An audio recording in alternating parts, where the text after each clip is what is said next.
Salut à tous, c'est Lunaris. Aujourd'hui, le test de la Ducati Scrambler 1100 Sport de 2019. Allez, c'est parti!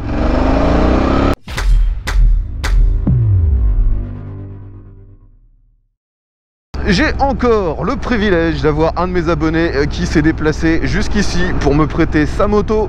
Donc vous la voyez, la Ducati Scrambler, mais en version 1100, c'est-à-dire la plus grosse cylindrée disponible dans cette gamme Scrambler.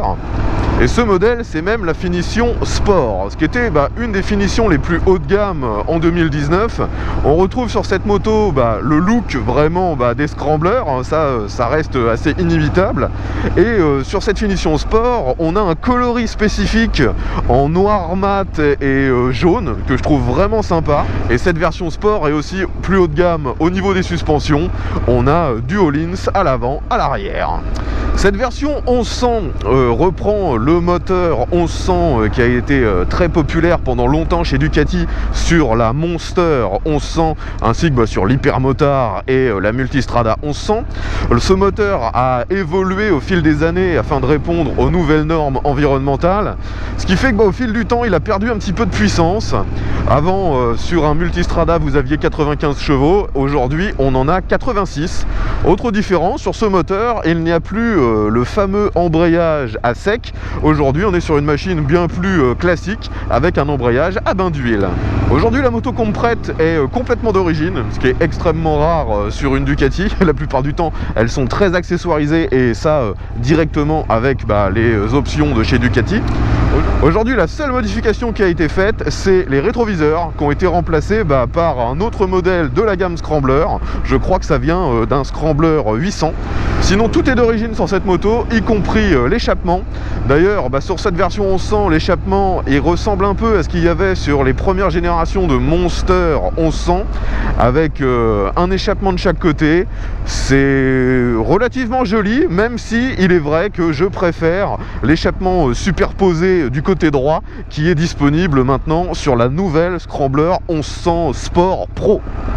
Alors se mettre aux commandes de cette machine ne pose aucun problème, même pour quelqu'un de relativement petit comme moi. J'arrive à bien toucher le sol, la selle est plutôt creusée, on est plutôt bien installé.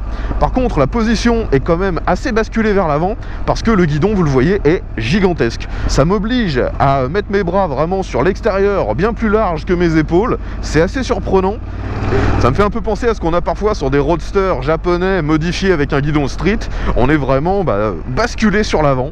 Le réservoir a ce look typique des Scramblers avec des espèces d'inserts sur les côtés. Le problème, c'est que contrairement aux autres Ducati, il est tout en rondeur, il est relativement large au niveau de l'entrejambe, ce qui fait que je le trouve pas agréable quand on veut vraiment faire corps avec la machine. Ça nous fait des points d'appui sur les cuisses. J'aurais préféré un réservoir un peu plus typé comme sur un Monster. Après, on comprend bien qu'ici, ce qu'ils ont choisi, c'est essentiellement pour le look. Bien que ce soit l'échappement d'origine, le tempérament de Ducati est bien présent. On a une sonorité vraiment cool, ça pétarade un petit peu lorsqu'on lâche les gaz. C'est une Ducati, il n'y a rien d'autre à dire. La sonorité est vraiment sympa. Ouais, le tempérament de ce 1100 refroidissement par air et deux soupapes est toujours bien présent. C'est peut-être un peu moins brutal que sur les anciennes générations de ce moteur, mais on retrouve bien ce caractère vraiment typique de chez Ducat. Bon, je pense que vous en doutez, sur une machine comme celle-ci, il n'y a pas de protection, mais bizarrement, avec la forme de la moto, lorsque je roule à 80, j'ai pas trop d'air qui arrive sur mon casque. Là actuellement j'ai la visière grande ouverte et ça passe sans difficulté. Je ne saurais vous expliquer comment c'est fait, mais il n'y a pas trop d'air. À voir après ce que ça donnera à plus haute vitesse sur l'autoroute. Alors me voilà dans un virage à basse vitesse, la moto est maniable, mais, je dis parce qu'il y a bien sûr un mais, on sent quand même qu'elle est un peu lourde. Et forcément avec ce moteur qui a tendance à cogner à bas régime, il faut rester vigilant et ne pas garder votre main loin de l'embrayage afin de choper celui-ci si nécessaire. On est ici afin de tester l'accélération de ce petit bolide. Donc je rappelle qu'on est sur un bicylindre en V de 1100 cm3 qui développe 86 chevaux. Cette moto est moderne, il y a plein d'électronique dessus. Vous avez bien sûr l'ABS, vous avez un traction control, il y a différents modes d'injection. Là, je vais faire le test 2 fois. Je vais le tester en mode journée, ce qui est le mode intermédiaire. Et après, je vais le faire en mode sport, si je me souviens bien. J'avoue que je me souviens plus du nom du mode parce qu'ils ont des noms assez bizarres. Voilà, les 3 modes, c'est le mode City, journée et active. Donc City, c'est le mode rain, on va dire, le mode le moins performant. Journée, le mode classique, et active, le mode sport. Donc je fais une première fois l'accélération en mode journée et ensuite je réessaye en mode active. Je laisse bien sûr toutes les aides électroniques activées. Allez, on est parti, let's go.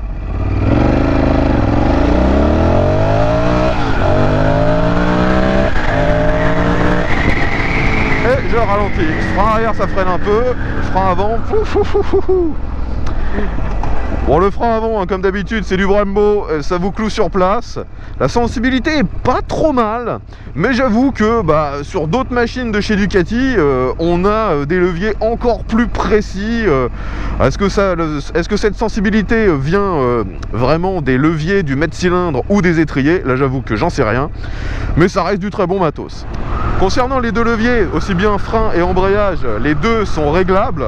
C'est un système avec une molette qui permet d'écarter ou de rapprocher les leviers. Il y a un assez bon débattement. Par contre, la sensibilité, c'est bon sans être ce qui se fait de meilleur. On va tenter un demi-tour. Donc là, vous voyez que je touche avec les deux pieds, mais ils sont pas à plat. Je suis à peu près sur la moitié. Parce qu'en fait, j'ai les repose-pieds qui me gênent. Je peux pas vraiment mettre mes jambes où j'aurais aimé, sinon ça me tape les mollets. Je vais garder un pied complètement à plat, l'autre sur le frein. Je braque à fond. L'angle de braquage est standard. Il faut absolument que je me penche tellement le guidon est long. Je continue, je fais le demi-tour. Ah, ça n'a pas l'air d'être terrible. Je vais sortir de la route. Et ouais, ça sort un petit peu. Donc l'angle de braquage, ça n'a rien de transcendant. Je change de mode, je vais passer en mode active, donc le mode le plus performant. Et là, ça me met traction control sur le niveau 2, alors que précédemment, j'étais sur le niveau 3. Tout à l'heure, j'ai réussi à atteindre les 100 km/h en fond 2, si je me souviens bien. L'accélération était sympa, sans être forcément ce qu'il y a de plus sensationnel. Voyons s'il y a une différence sur ce mode active. Let's go!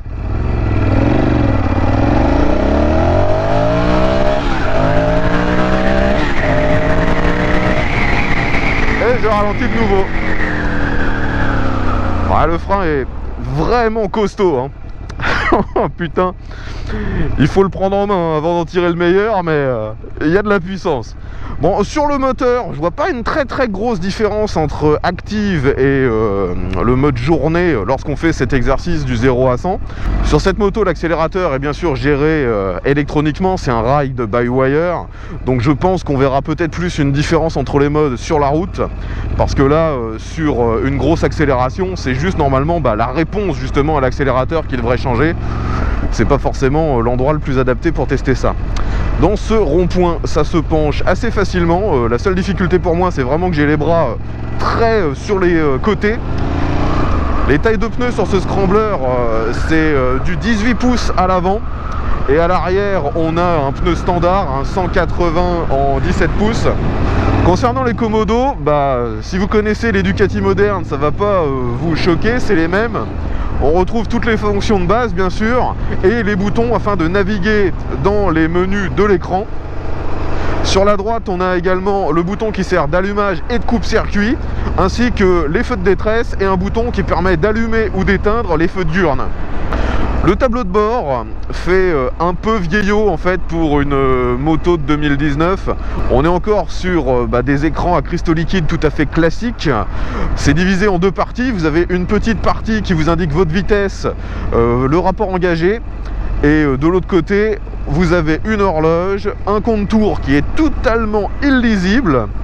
Vous avez aussi une jauge de carburant, ce qui est plutôt rare chez Ducati. le mode qui est activé, ainsi que le niveau de traction control. Vous pouvez faire défiler des infos, comme là j'ai le nombre de kilomètres que je peux encore parcourir avec ce que j'ai dans le réservoir, le trip, les totalisateurs, et après je peux rentrer aussi bien sûr dans les différents menus. On n'a pas par contre de conso instantanée ni moyenne sur cette moto, c'est assez dommage. Bon, c'est une Ducati, donc comme je vous l'ai dit, au niveau souplesse à bas régime, c'est loin d'être le top, mais bon, on s'en fiche, on est là pour se marrer.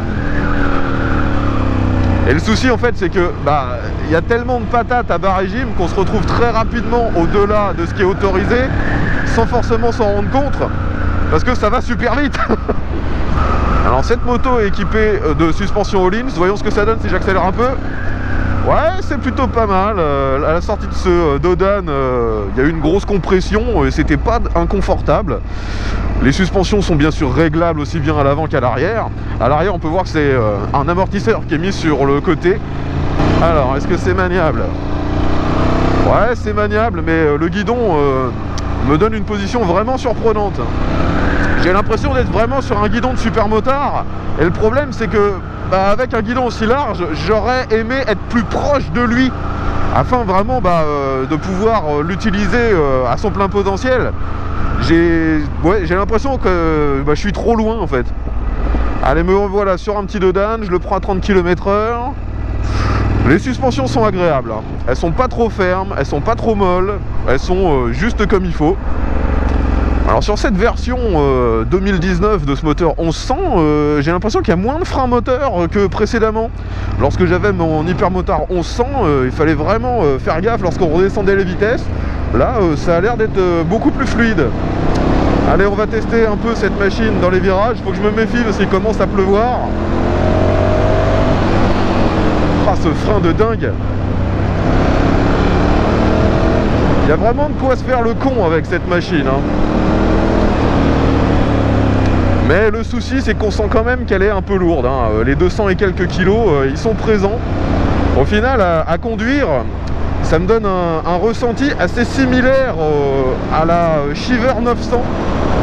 Bon, la sonorité de l'échappement est juste comme il faut. Vous avez la belle sonorité du bicylindre en V Ducati. Et en même temps, c'est pas assourdissant, hein. Franchement, les échappements homologués, au final, sont plutôt pas mal.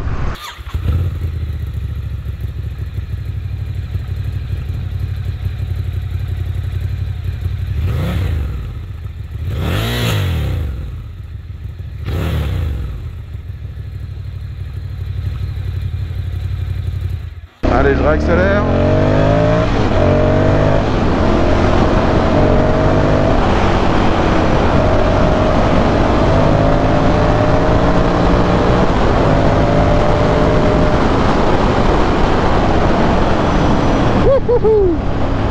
Franchement, même quand on accélère fort, au début de l'accélération, on a vraiment l'impression d'avoir largement plus que les 86 chevaux qui sont sur la fiche technique.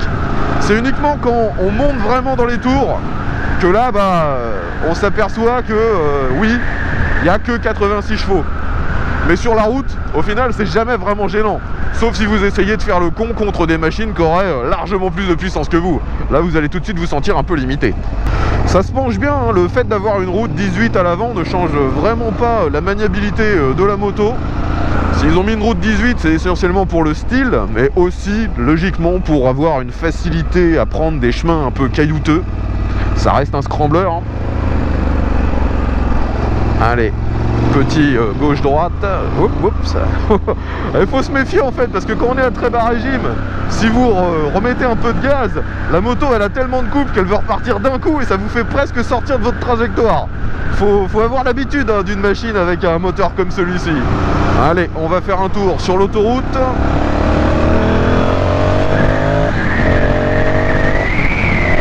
Bon, vous doutez bien qu'il n'y a aucune difficulté pour s'engager.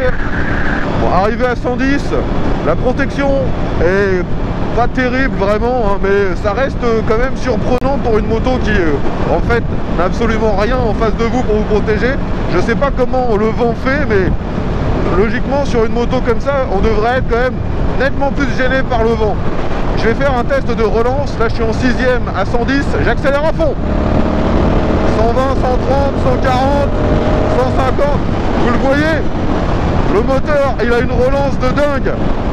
Malgré qu'il soit pas peu puissant, avec ce couple, ça reprend tout le temps. Pour l'instant, j'ai pas à me plaindre du confort de selle. Je la trouve plutôt pas mal, cette selle. Elle est d'ailleurs avec des espèces de cire-piqûres pour rappeler le coloris de la moto. Et je pense que je pourrais rouler pendant plusieurs heures avant que ça commence à être inconfortable. Elle est plutôt pas mal. Alors, c'est une moto moderne, hein, elle est de 2019, donc on s'attendrait à avoir un éclairage full LED, et malheureusement non, c'est pas 100% LED. Il y en a beaucoup quand même. Vous avez déjà le feu diurne à l'avant, donc le cerclage autour du phare qui est à LED. Vous avez les clignotants avant-arrière qui sont à LED, le éclairage arrière est à LED, mais si on regarde vraiment le projecteur principal à l'avant, eh bien c'est encore une ampoule halogène classique. C'était d'ailleurs la même chose lorsque j'ai testé la Ducati Café Racer Scrambler 800. Non, franchement, cette petite accélération, ce coup de pied au cul quand vous tapez les 4000 tours, c'est vraiment du délire. Ah, cette sonorité, franchement, j'adore. Une fois de plus, hein, ça me fait quand même pas mal penser à la Shiver 900. La Shiver 900, elle aussi, avec une sonorité très bonne d'origine, des freins qui freinent très bien, un équipement moderne au niveau de l'électronique.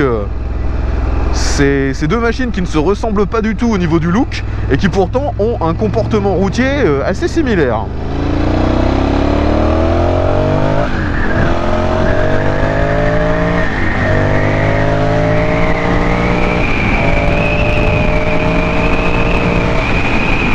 On le sent tout de suite hein, que c'est pas une moto qui est faite pour taper de la vitesse de pointe, et ça a toujours été le cas sur toutes les machines équipées de ce moteur en 1100 cm3. La plupart du temps, arrivé à 200 km/h, on sent qu'on est en train de titiller les limites. Bon les amis, je pense avoir fait le tour hein, des caractéristiques dynamiques de cette Scrambler 1100 Sport. Maintenant parlons un peu du reste. Alors déjà, c'est un scrambler, donc vous pouvez vous douter que sur les aspects pratiques, il n'y en a quasiment aucun en fait.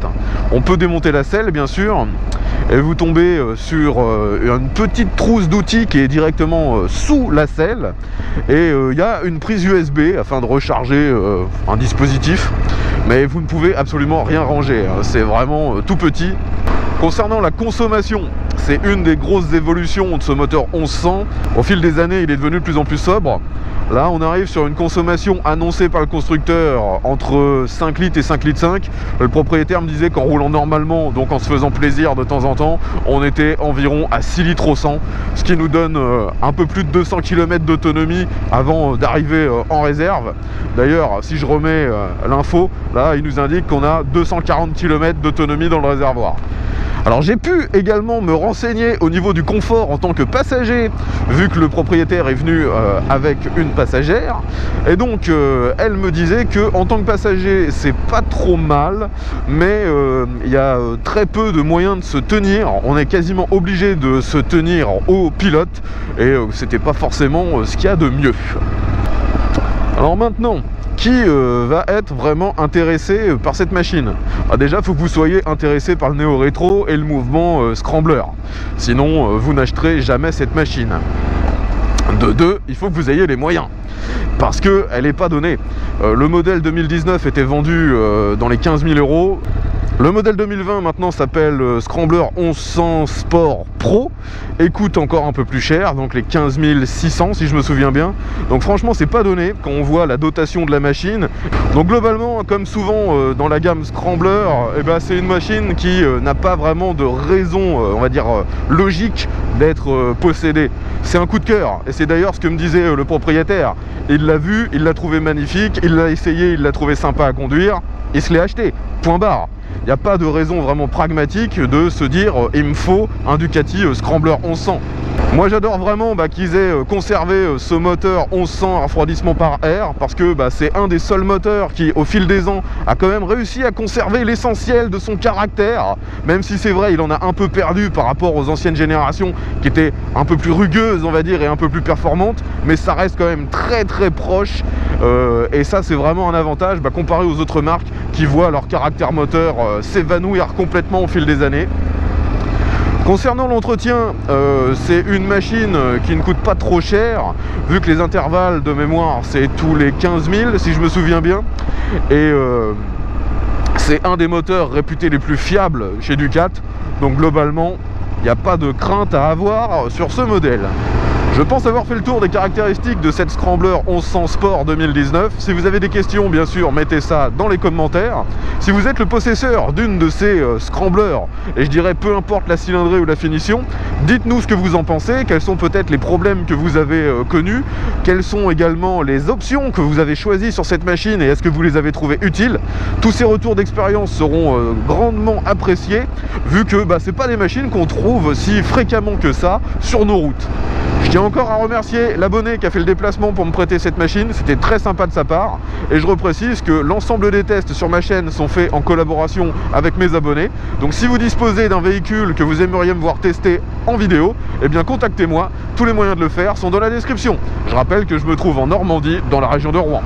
Comme d'habitude, si vous avez apprécié cette vidéo, pensez à mettre un petit pouce vers le haut. Abonnez-vous si vous aimez ce contenu, je fais des tests de ce genre très régulièrement. Et on se retrouvera très bientôt pour un nouveau test. Allez, bye à tous.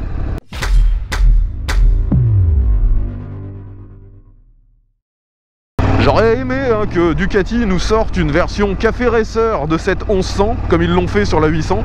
Ça aurait pu vraiment faire une machine exceptionnelle, parce que la position de conduite que j'avais sur la Café Racer, moi perso je la trouvais vraiment géniale.